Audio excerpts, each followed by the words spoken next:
Okay, welcome everyone to this reading of Iliad of Homer. It's being read in a Southern African translation by me and Richard Whittaker, and we'll be reading book 16 of the Iliad. Just to give it its context, that's where Achilles has withdrawn in anger in the fighting against the Trojans. Things are going badly for the Achaeans, the Greeks, and their main heroes have been wounded. And at this point, Odysseus' closest comrade comes to beg him to let him, Patroclus, go into battle instead of Achilles himself. I'll read the first couple of lines in Greek and then we'll get on in English. Os hoimen perineos eusel machonto, Patroclos tachilei paristato poimen ilaon, Dacruatel macheon, os tekrene melanidros, Hertekat aegirifos fethres, Noferon huido, Tonduidon octire padarques dios Achilles, Caimin fonesas epiapteroenta prosteuda. So they fought on around the well-benched ship, but Patroclus came to Achilles, shepherd of the people, shedding warm tears like a black spring that drips dark water down a cliff face. With pity, godlike quick Achilles saw him and addressed him, speaking winged words. Why do you weep, Patroclus, like a little girl who runs beside her mother, plucks her dress and begs to be picked up, slowing her down, gazing with tearful eyes till she picks her up? Like her, Patroclus, you shed tender tears. Do you have news for the Myrmidons or me? Have you alone some message come from fear? They say Actor's son, Menoetius, still lives. Peleus is alive among the Myrmidons. We'd grieve for both of them if they were dead. Or do you mourn the Achaeans as they're killed beside the hollow ships by their own fault? Speak, so we both may know. Don't hide your thoughts. Horseman Patroclus, with a groan you said, Peleus, son Achilles, greatest of the Achaeans, don't be angry, such as the armies need. For all of those we counted as our chiefs lie wounded and disabled by the ships. Tydeus' son, strong Diomedes, has been hit, Odysseus and Agamemnon wounded, Eurypylus struck by an arrow in the thigh. Inyangas with many mutis work on them to heal their wounds, but you're impossible, Achilles. May I never feel the anger that you nurse, evilly brave. What use for men to come if you refuse to ward off the Achaeans' death? Cruel man, no horseman Peleus fathered you, no Thetis was your mother. The grey sea, steep cliffs bore you, so stubborn is your mind. But if in your heart you fear some prophecy that your mother brings to you from Zeus, then send me out, me and the impies of the Myrmidons, a light for the Achaeans. And let me wear your armour on my shoulders, so that the Trojans will take me for you, hold back, and allow the sons of the Achaeans some relief. Respite in war is always brief. Being fresh, we may drive their battle-weary troops away from the huts and ships toward the town. So he begged him, poor fool, it was his own evil death and doom for which he begged. Flaring up, quick-footed Achilles said, Truly, Patroclus, what a thing to say! I fear no prophecy of which I know, nor does my mother tell me things from Zeus. But bitter chagrin fills my heart and mind, that a man should do dishonour to his equal, and, being stronger, take away his prize. I feel bitter chagrin, suffer in my heart, that the Achaeans gave me that girl as my prize, when I sacked the town and won her with my spear. But strong Agamemnon snatched her from my hands, as from some dishonoured refugee. But bygones must be bygones, impossible to harbour anger always in one's heart. I meant to check my rage, but only when the fighting and war cries had reached my ships. But you shoulder my famous armour, lead the warlike Myrmidons to battle, since a black cloud of Trojans comes in force around the ships. The Achaeans are penned up against the beach, cramped in a narrow space, while the whole Trojan town advances with no fear. For they do not see my helmet gleaming close. Their corpses would choke the dongas as they fled, if only Agamemnon had been kind. But now they fight around our camp. No assegai rages in Diomedes' hands to ward off the Achaeans' death, nor have I heard the voice of Atreus' son shout from his hateful head. But murderous Hector's voice bursts out, driving the Trojans on. Their cries fill the whole plain, defeating the Achaeans. Still, Patroclus, keep doom from the ships. Attack with power. Don't let blazing fire burn the ships and seal off our return.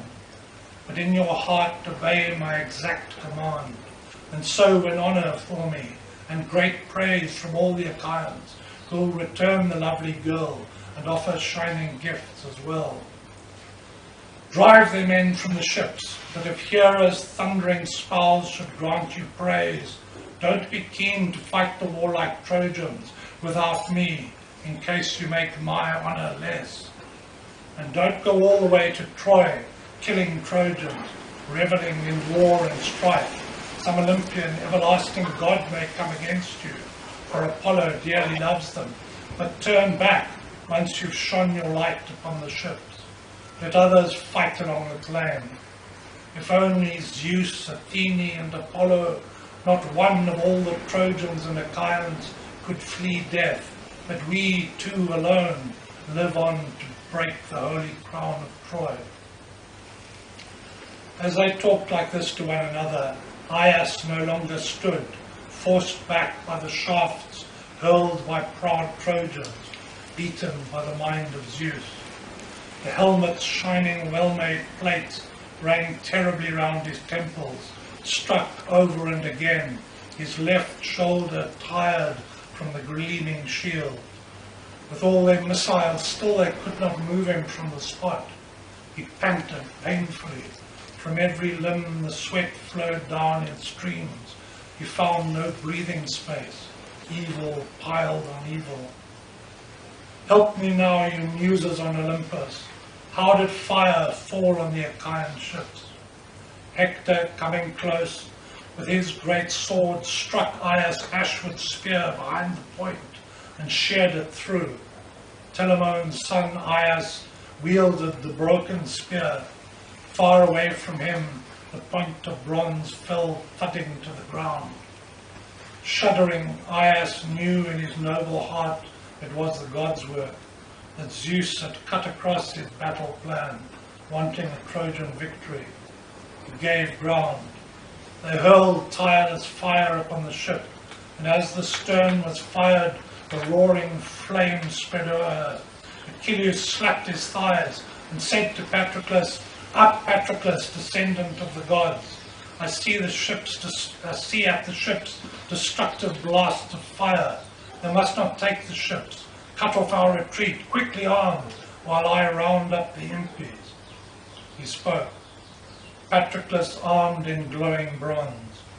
First he placed around his legs the handsome greaves with fitted ankle guards of silver, then put round his chest the body armour of quick Achilles, shining like a star. He slung about his shoulders the bronze sword with silver studs, and then the mighty shield. On his head he placed the well-made helmet, its horsehair crest nodded frighteningly above. He seized 2 assegais fitted to his hands. Only he did not take the heavy, mighty spear of Achilles. No other Achaean could wield it. Achilles alone could wield Peleus' ashwood spear that Chiron gave his father from Pelion to be the death of heroes.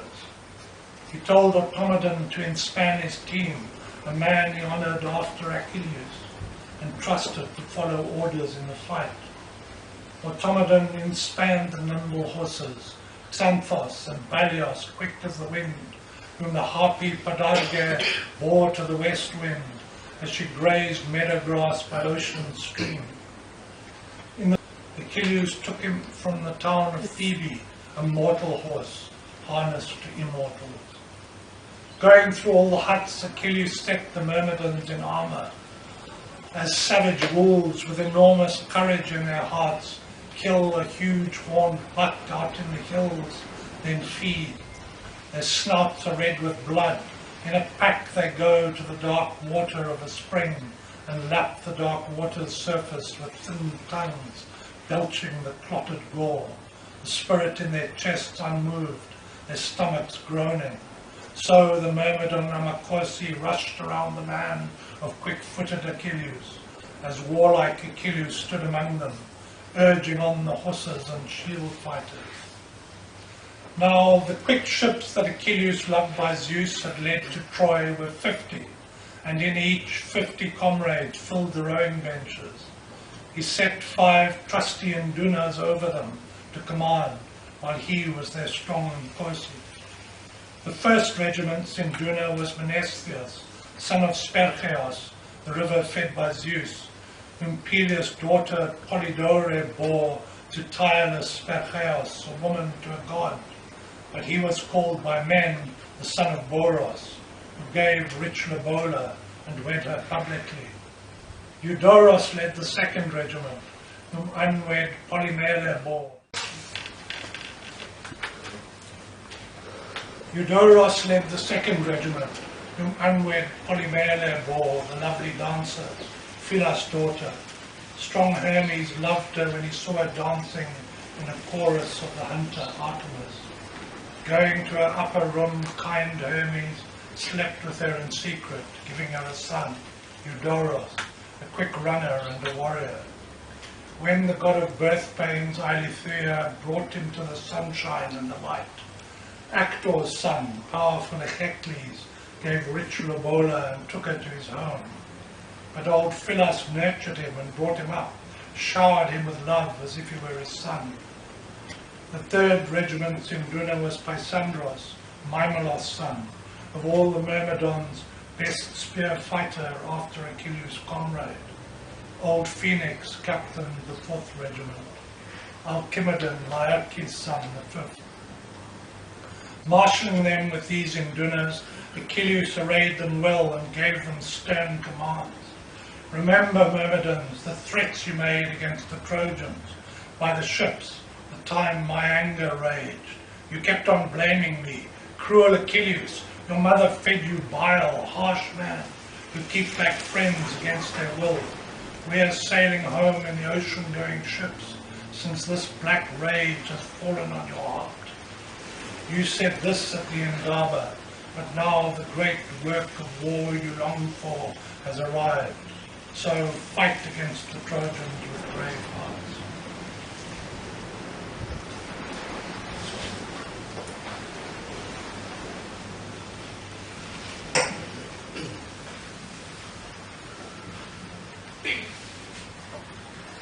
So saying, he roused their hearts and fighting force. They tightened ranks, listening to their chief. As a man packs a wall's close-fitting stones for his high house, afraid of hurricanes, so they set their helmets and boss shields. Helm pressed on helm, shield on shield, man on man, so tightly packed that one man's crested helm grated its shining plates against the next. But 2 men armed ahead of all the rest, Automedon and Patroclus, of one mind, to battle in the Myrmidons' front rank. Achilles went into his hut. There he removed the lid from the decorated kist that silver-footed Thetis stowed aboard his ship, brimful of tunics, windproof cloaks, and woolly rugs. An engraved cup lay there. From it no one else drank sparkling wine, nor did he pour offerings to any other god than Father Zeus. He took it from the kist and cleansed it first with sulphur, washed it in clear water, washed his hands, then drew off sparkling wine. Standing in the yard, he offered wine, gazing at the sky. Zeus the thunderer heard. Nkosi, Pelasgian Zeus, you live far off, you rule wintry Dodona. Heloi, your prophets live around you, feet unwashed, sleeping on the ground. Once before you heard my prayer and honored me, striking the Achaean impis. Now too grant my wish. I shall myself stay here among the gathering of the ships, but send my comrade out with many Myrmidons to fight. Grant him praise, far-seeing Zeus. Make his heart bold within his chest. Let Hector know whether my man can fight alone, or whether his unconquered hands rage only when I myself plunge into Ares' swirl. When he has driven the battle from the ships, let him return to me at the ships unharmed with all his armour and close fighting men. So he spoke in prayer. Counsellor Zeus heard him, and granted part, refused the other part. Granted his friend should drive war from the ships, refused his safe return back from the fight. When Achilles had prayed to Father Zeus, he placed the cup back in its kist, then went and stood before his hut, longing to see the grim combat of Trojans and Achaeans. Hearts high, the warriors marched around brave Patroclus, then fell upon the Trojans. They poured out like wasps that live beside the road, whom boys provoke, teasing them continually within their roadside home, silly boys, who create a common evil for many. For if a traveller should disturb them unawares, they fly out in a swarm, with brave hearts, fighting for their children. With spirits and hearts like theirs, the Myrmidons poured from the ships. Unending shouts arose. Patroclus cried loudly to his comrades, Myrmidons, companions of Achilles, be men, comrades, recall your fighting force. Honour Peleus' son, he and his close fighting men are the Achaeans best beside the ships. Let Atreus' son, strong Agamemnon, know his madness. He dishonoured the Achaeans best. So saying, he roused their hearts and fighting force. They rushed the Trojans. The Achaeans roared aloud until the ships re-echoed to their cries. When the Trojans saw Menoetius' strong son, together with his man in gleaming armour, their hearts were shaken and the impis wavered. They thought that quick Achilles, by the ships, rejecting rage, had taken friendship's way. Each gazed about to see how he fleed death.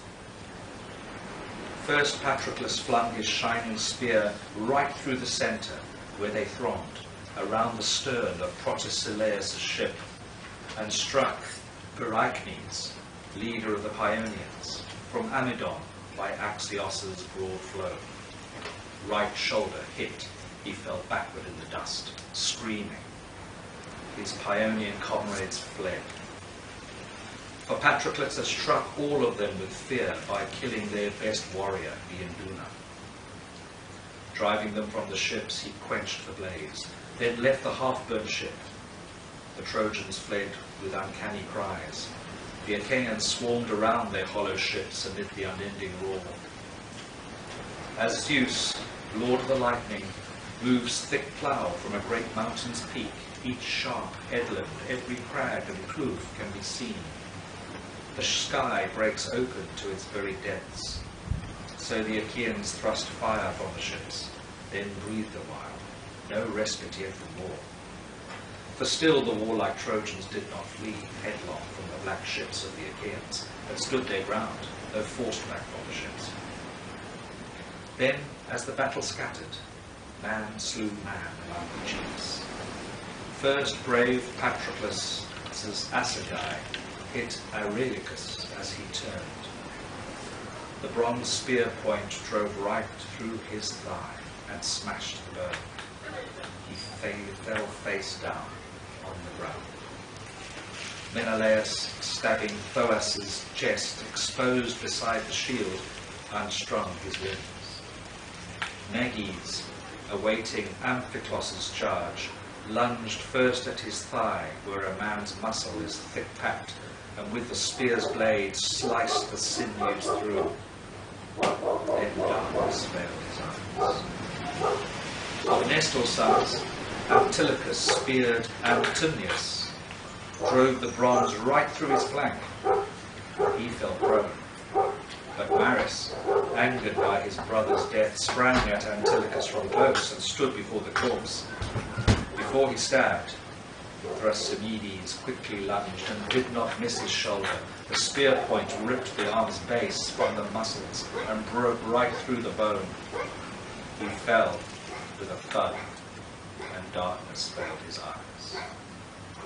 So this pair, defeated by two brothers, sank to Hades, comrades of Sarpedon, spearmen, sons of Amisodarus, who raised the famous Chimera, harm to many men.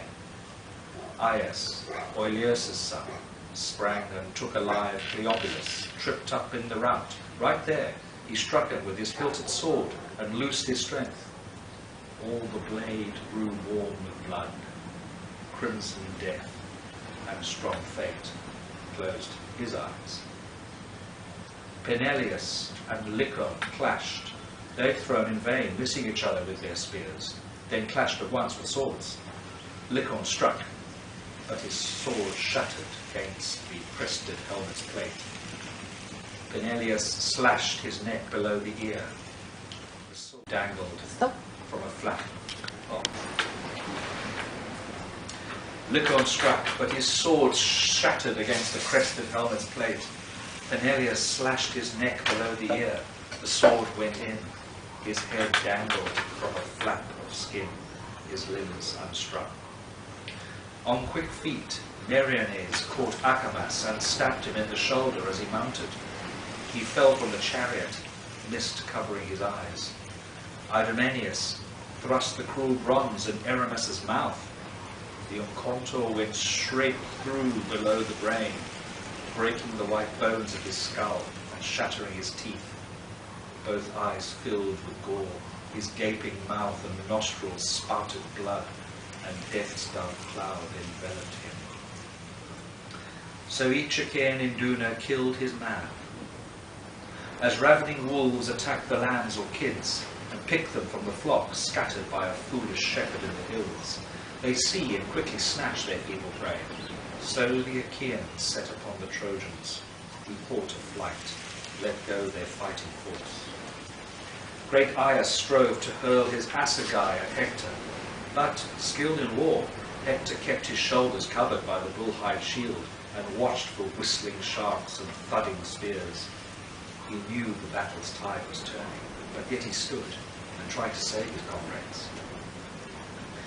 As cloud rises from Olympus to the sky after fine weather, when Zeus extends a storm, so rout and screams rose from the ships, disorder as they crossed the ditch.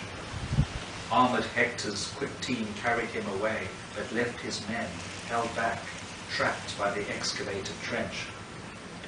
Many quick teams left their masters' chariots with disselbournes broken by the ditch. But Patroclus pursued and called his men, intending Trojans harm, scattered, routed, screaming, they blocked the paths. A dust storm rose up to the clouds as horses galloped away from the huts and ships towards the town. With loud cries Patroclus made for the milling centre of the crowd. Under his wheels men fell headlong from their overturning chariots. But over the ditch flew the quick immortal horses that the gods had given Peleus, straining on as his heart that longed to strike drove him at Hector, who was skilled in war. Hector kept his shoulders covered by the bull-hide shield and watched for whistling sharks and thudding spears. He knew the battle's tide was turning, but yet he stood and tried to save his comrades. As cloud rises from Olympus to the sky after fine weather, when Zeus extends a storm, so rout and screams rose from the ships, disorder as they crossed the ditch. Armoured Hector's quick team carried him away, but left his men held back, trapped by the excavated trench. Many quick teams left their masters' chariots, with disselbournes broken by the ditch. But Patroclus pursued and called his men, intending Trojans harm, scattered, routed. Screaming, they blocked the paths. A dust storm rose up to the clouds as horses galloped away from the huts and ships towards the town. With loud cries, Patroclus made for the milling centre of the crowd. Under his wheels, men fell headlong from their overturning chariots. But over the ditch flew the quick, immortal horses that the god had given Peleus, straining on, as his heart that longed to strike drove him at Hector, whose team bore him away. As the black earth is flooded by a storm on an autumn day, when Zeus sends rain teeming down, angered by men who forcibly give crooked judgments at the Hotla, driving justice out, neglecting the god's vengeance. Now all their rivers rush in spate, torrents wash hillsides away. Loudly roaring, they flood headlong down the mountains to the sea, wiping out the fields of men.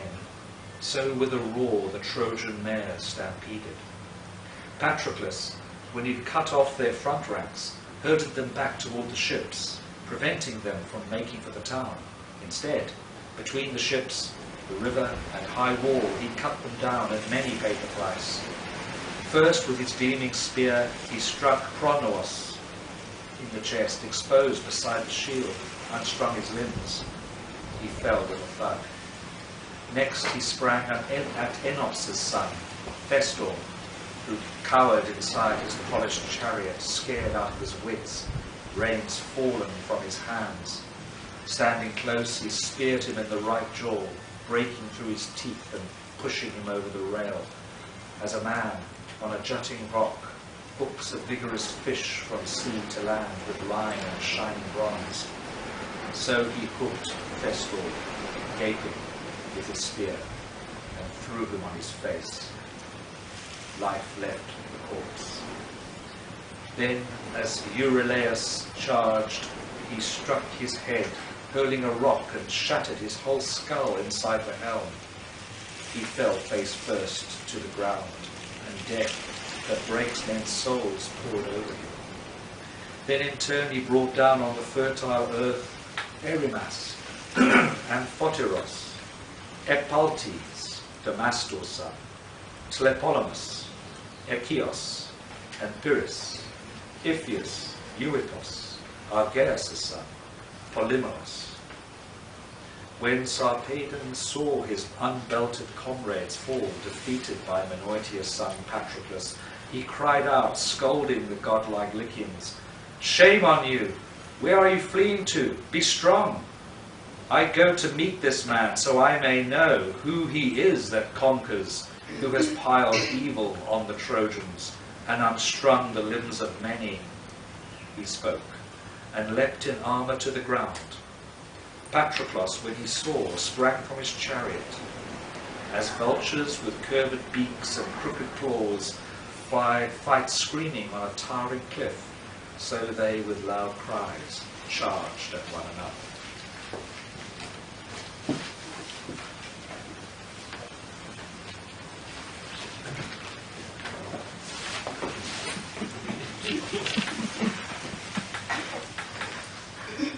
Magic changeover. The son of Cronos saw and pitied them, and said to Hera, both his wife and sister, "I mourn Sarpedon, whom I greatly loved, destined to die at the hands of Patroclus. My heart is split two ways, my mind wondering whether to snatch him from tear-stained war alive, and set him down in Lycia's rich land, or let the hands of Menoetius' son subdue him." The lady, slow-eyed Hera, answered him, "Dread son of Cronos, what a thing to say! Do you wish to free from dreadful death a mortal man, destined so long ago by fate? Do so. We other gods will not approve. But take to heart this other thing I say. If you should send Sarpedon home alive, then some other god may want to send his son too away from the battle surge. For round Priam's widespread town are fighting many sons of gods, whom you will greatly anger. But if you love and mourn him in your heart, allow him first to die in the battle surge at the hands of Patroclus, Menoetius' son. Then, when life and soul have left him, send death and soothing sleep to carry him until they come to Lycia's broad land, where brothers and kinsmen will bury him with mound and gravestone, honours for the dead." She spoke, the father of the gods and men obeyed. He sent down to the ground a bloody rain, honouring his son whom Patroclus would kill in fertile Troy, far from his native land. When they had come close to one another, Patroclus hit famous Thrasidemus, the good man of Encorsi Sarpedon, in the lower belly, and unstrung his limbs. Next Sarpedon threw his gleaming spear and missed, hitting the shoulder of Pedasus the horse. Screaming, breathing out his life, he fell whinnying in the dust. As his life fled, the other two reared up, the yoke creaked, reins tangling, since their trace horse lay in the dust. Automedon and Contor Cisue freed them. Drawing the sharp sword from beside his thigh, he quickly leapt and cut away the trace horse. The pair ran straight, pulling against the reins. The warriors clashed again in deadly strife. Sarpedon missed Patroclus with his spear. Over his left shoulder flew the point, but did not hit. Then Patroclus hurled his spear. The shaft did not depart his hand in vain, but struck where the diaphragm meets the beating heart. He fell as a mountain oak, tall pine, or poplar falls, cut with a whetted axe by carpenters to make a beam. So he lay in front of chariot and horses bellowing, clutching the bloody dust, as a lion leaps into the herd, killing a spirited tawny bull amongst the cattle, and he dies groaning in the lion's claws. So the Lycians' captain raged, being killed by Patroclus, and called his comrade's name. Glaukos, friend, soldier among men, now you must be a spearman and brave fighter, love evil war. If you have courage in you, range everywhere, urging on the Lycian Amacorsi to battle for Sarpedon. And you yourself fight for me with your spear. Afterwards, for all your life, I will bring disgrace and shame on you if the Achaeans strip my armour at the gathering of the ships. Stand firm yourself, and urge on all the impies. As he spoke, the end of death enveloped his eyes and nostrils. Foot on his chest, Patroclus tore the spear out, and the diaphragm came away. He drew out at once the spear point and the soul. Myrmidons kept the panting horses near, keen to escape, freed from their master's chariot. Cruel grief seized Glaukos when he heard these words, heart troubled, since he could not help his friend.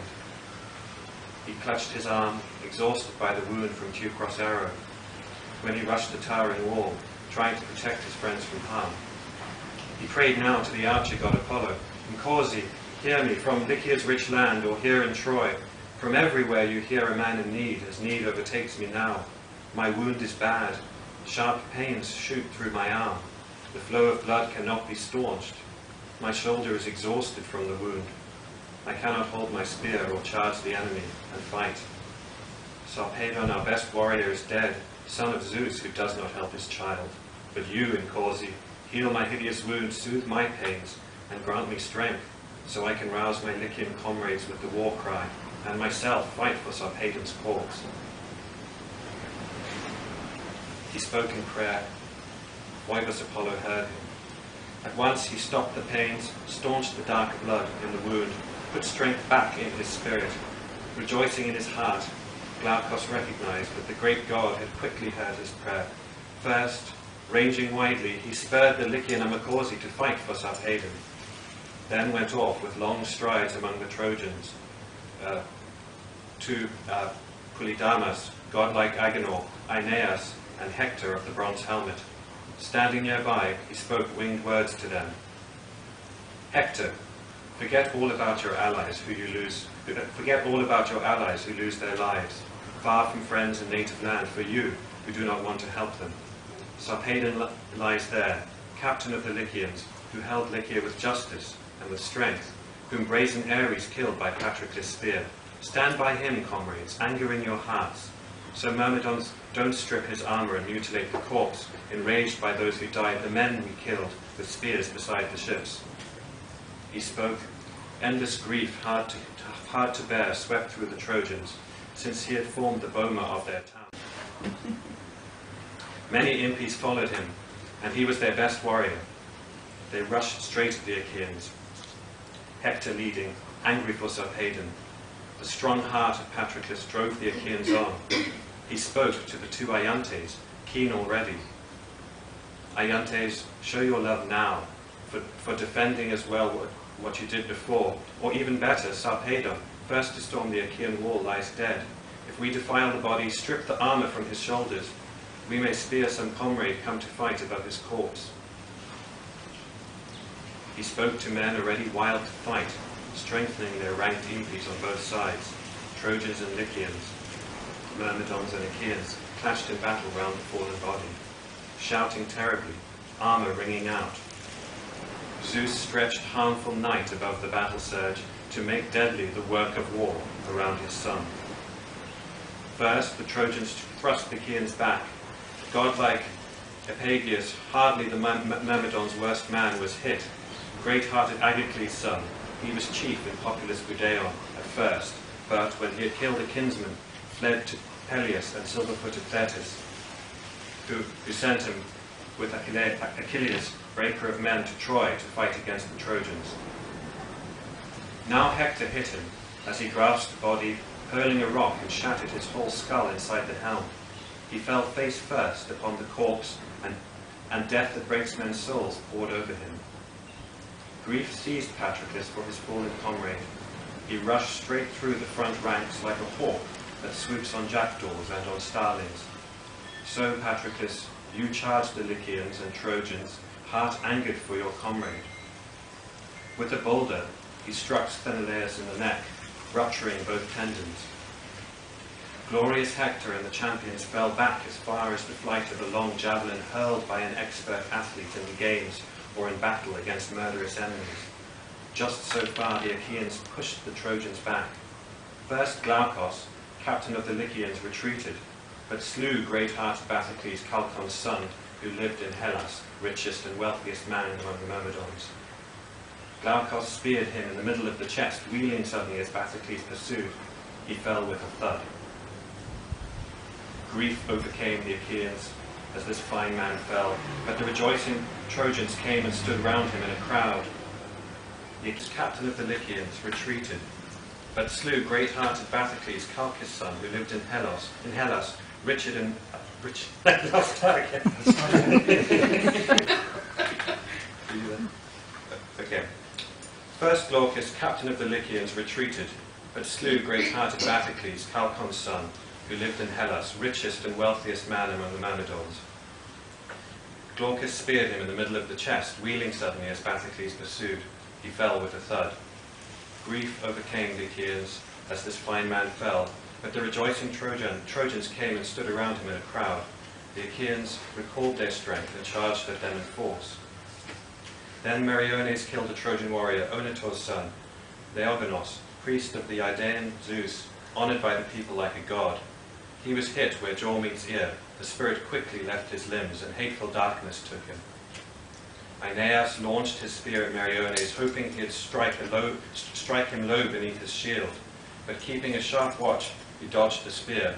Bending forward, the long contour fixed itself in the ground, its shaft end quivering until huge Ares took its strength away. The spear of Aeneas, that flew in vain from his strong hand, struck vibrating in the ground. Aeneas' heart grew angry, and he said, Meriones, if my spear had only struck, I'd have stopped you dead, good dancer though you are. Meriones in conto versisve answered, Aeneas, mighty though you are, it's hard for you to quench the strength of every man that comes against you. You are mortal too. If I strike you with my sharp-pointed spear at once, strong and skillful though you are, I'll win praises while your soul goes to hell. He spoke. The strong son of Menoetius scolded him, Meriones, though you are brave, why speak like this? Insulting words, my friend, won't drive the Trojans from the corpse. First earth will cover many. Strong hands win war. Words are for the Indaba. Now's not the time for speeches, but to fight. So saying, he went. The other, godlike, followed. As the sound of woodcutters goes echoing through mountain cliffs and is heard far away, so from the wide ways of the earth arose the clash of bronze and well-made bull-hide shields struck by swords and two-edged assegais. Now even a man with sharp eyes would have failed to recognize godlike Sarpedon covered from head to foot with weapons, blood, and dust. Men kept swarming round the corpse like flies and kraals that buzz around the pails in spring when buckets brim with gurgling milk. So they swarmed round the corpse, and Zeus' shining eyes never left the battle surge, but gazed at them, while in his heart he thought long and hard, debating Patroclus' death. Whether Hector should cut him down with bronze in the battle surge there, above godlike Sarpedon's corpse and strip his armour, or whether still more men should meet grim death. While he thought, this way seemed best to him, that Achilles' brave man should at once drive Hector and the Trojans back towards the town and rob the life from many. First of all, he weakened Hector's spirit. Mounting his chariot, he turned to flee and called the Trojans to retreat, knowing Zeus' scales had shifted. Even the brave Lycians did not stand, but fled, seeing their chief struck to the heart, lying amid the corpses, for many fell above him when Zeus stretched out the mighty rope of war. Now the others stripped Sarpedon's glittering armour and gave it to the comrades of brave Oenotius' son to take to the hollow ships. And cloudy Zeus spoke now to Apollo, "Come, Phoebos, take Sarpedon from the battle, cleanse him of black blood, then bear him far away. Wash him in the river's stream, anoint him with ambrosia, swathe him in ambrosial clothes, give him to be borne off by swift escorts, sleep and his twin death. He'll quickly go and set him down in Lycia's rich broad land, where brothers and kinsmen will bury him with mound and gravestone, honours for the dead." He spoke. Apollo listened to his father. He swooped from Ida's peak to grim combat and took godlike Sarpedon from the battle, washed him in the river's stream, anointed him with ambrosia, swathed him in ambrosial clothes. He gave him to be borne off by swift escorts, sleep and his twin death, who quickly went and set him down in Lycia's rich broad land.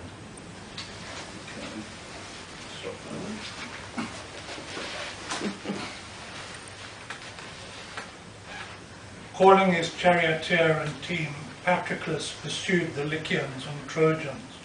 Poor deluded fool, if he had listened to Achilles, he'd have escaped dark death's evil destiny. But always Zeus's mind is stronger than men's minds. He stampedes the brave, takes victory from them easily, or drives them on to fight, as now he roused Patroclus' fighting spirit. "Then, Patroclus, whom did you kill first, whom last, when the gods were calling you to death? First Adrestos, Autonos, Echeklos, Megason, Perimus, Episto, Melanippos, and Elissos, and Mulios, and Pulates. These he killed.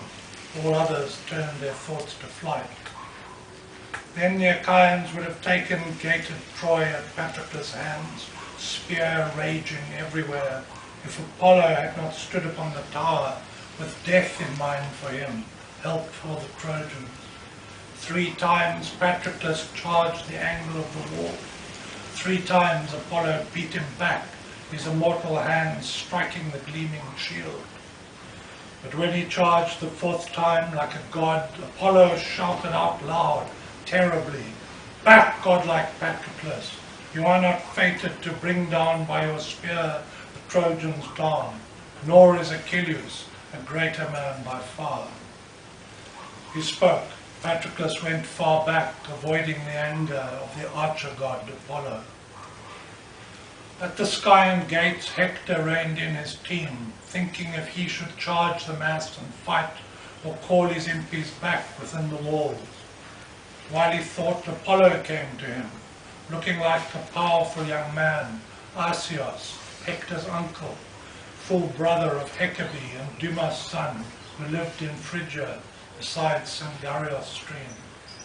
Looking like him, Zeus' son Apollo said, "Hector, why slack from war? It is not right. If I were strong as you as I am weak, you'd quit the fighting only to your cost. Come, drive your team at Patroclus, in hope you'll kill him, and Apollo grant you praise." So saying, he went, a god to mortal toil. But famous Hector called to Cebriones to lash his team to battle, while Apollo slipped into the mass, cruelly routing the Achaeans, but granting praise to Hector and the Trojans. Hector did not kill the other Achaeans, but drove his strong-hoofed team at Patroclus. Patroclus leapt from his chariot to the ground, left hand gripping spear, his right a glinting jagged rock concealed within the palm. He leant into the throw. His weapon did not miss, but hit Hector's charioteer, Cebriones, bastard son of famous Priam, as he held the reins. Striking his forehead, the sharp rock crushed both brows. The skull gave way.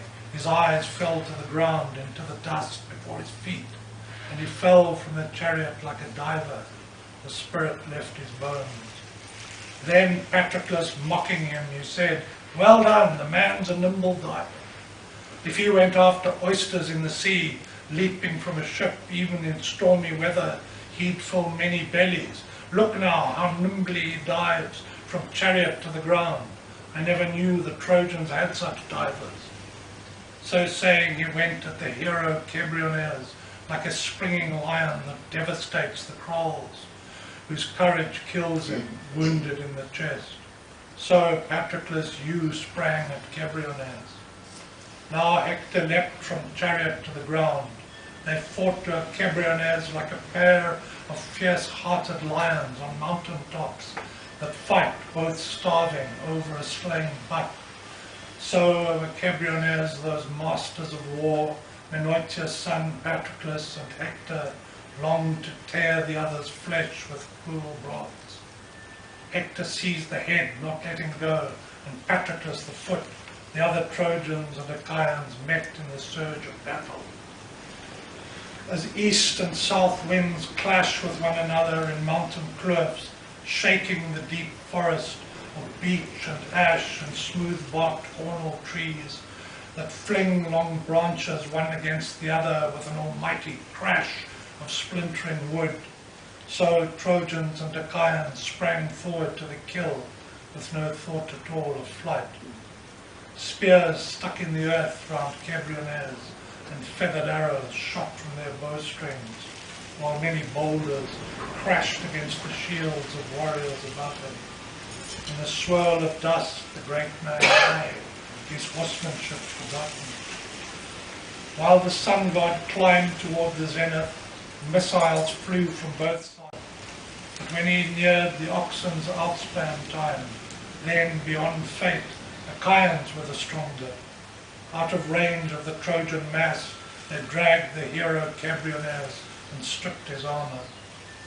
Patroclus leapt raging at the Trojans. 3 times he leapt like swift Ares equal, screaming terribly, and 3 times killed 9 men. But when he charged the 4th time like a god, then Patroclus, your death, your end. But when he charged the 4th time like a god, then Patroclus, your end of life appeared. For Apollo met you in the battle surge, dread god. Patroclus did not see him coming through the mass, wrapped in a cloud of mist. Standing behind, the god struck back and shoulders with his palm. The man's eyes spun. From his head, Phoebus Apollo knocked the helmet rolling, clattering under the horse's hooves, its crest all fouled with blood and dust. Before this time, it had not been permitted that the helmet with its horsehair crest be fouled with dust. It screened the forehead of a godlike man, Achilles, but now Zeus let Hector wear the helmet, as his death was very near. The massive, heavy, bronze-tipped assegai was shattered in his hands. From his shoulders fell the shield with its strap. Zeus's son and Corsi Apollo loosed his body armor. Frenzy seized Patroclus' mind. His limbs went slack. He stood, dazed. From close behind, a Trojan man, Panthor's son, Euphorbos, speared him in the back between the shoulders. Euphorbos excelled with spear in horsemanship and speed of foot. Newcomer with his team, apprentice still in war, he struck 20 from their chariot. He speared you, Patroclus, but did not kill you. Falling back at once, he mingled with the crowd, pulled his spear out of the flesh, but would not face Patroclus, even without armor in combat. Struck by the god and by the spear, Patroclus shrank back among his comrades, shunning death. When Hector saw great-hearted Patroclus,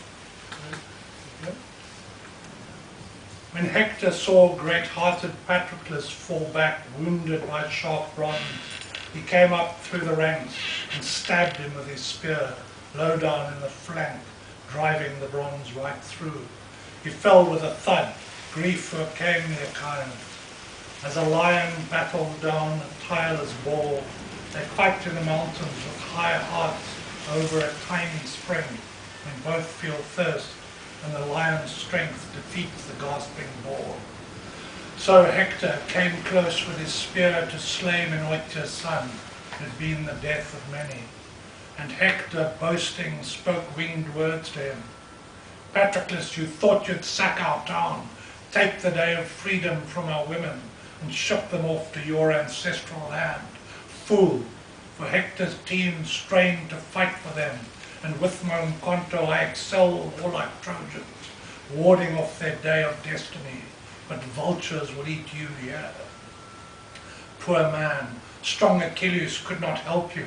He gave you orders when he sent you out. Patroclus, do not come back to the ships until you've ripped the bloody tunic around man slaughtering Hector's chest. With words like these, he swayed your foolish mind. Strength ebbing fast, Patroclus, you said, Hector, boast loudly now, for Zeus and Apollo let you win. They subdued me easily, they stripped me of my armor. If 20 men like you had come against me, they'd all have died, slaughtered by my spear. But dire fate and Leto's son killed me, and Euphorbus among men, you came only third. But take to heart this other thing I say. You yourself will not live long. Already now death stands very close, and your strong fate to be laid low by the hands of Achilles. He spoke. The end of death enveloped him. The soul fluttered from his limbs to Hades, bewailing its fate, leaving youth and manhood. Famous Hector addressed the lifeless corpse. Patroclus, why prophesy my death? Who knows? First my spear may strike Achilles, son of Thetis, and take away his life. So saying, he pulled the spearhead from the wound, foot on his chest, and thrust him on his back. With his spear he went after Automedon, keen to strike Achilles' godlike man, but he was rescued by the quick immortal horses that the gods had given Peleus. We're done.